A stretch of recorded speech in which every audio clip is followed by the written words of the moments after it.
ভারত শুধু আওয়ামী লীগের সাথে সম্পর্ক তৈরি করে এই জুলাইয়ের গণহত্যাকারী খুনি শেখ হাসিনা, ওসমান হাদির হত্যাকারীরা সবাই ভারত তাদেরকে আশ্রয় দিয়েছে। ফলে ভারতের সাথে এই বিষয়গুলো নিয়ে আমাদের সরকার কি কথা বলেছে এটা মাননীয় স্পিকার আমরা জানতে চাই। গত 16 বছর যে ফ্যাসিজম ছিল সেটাকে আঞ্চলিক এবং আন্তর্জাতিকভাবে আওয়ামী লীগকে স্পষ্টভাবে সমর্থন দিয়েছিল ভারত, এবং এখনো জুলাইয়ের গণহত্যাকারী খুনি শেখ হাসিনা, ওসমান হাদির হত্যাকারীরা সবাই ভারত তাদেরকে আশ্রয় দিয়েছে।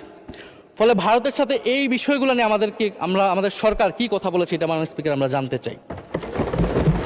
ভারতের সাথে সম্পর্ক আমরা উন্নয়ন করতে চাই। ভারত আমাদের প্রতিবেশী দেশ, কিন্তু মর্যাদার ভিত্তিতে, সাম্যের ভিত্তিতে এই সম্পর্ক হতে হবে মাননীয় স্পিকার।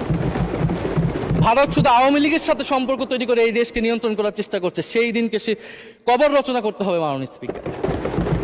ফলে এটা আমরা বুঝতে পারতেছি না ভারত বিএনপির সাথে বা বর্তমান সরকারের সাথে তার সম্পর্কের ভিত্তিটা কি, এবং বর্তমান সরকার আমার এই কথাগুলো যেগুলো আমি বললাম সেগুলো নিয়ে ভারতের সাথে কথা বলেছে কিনা মাননীয় স্পিকার।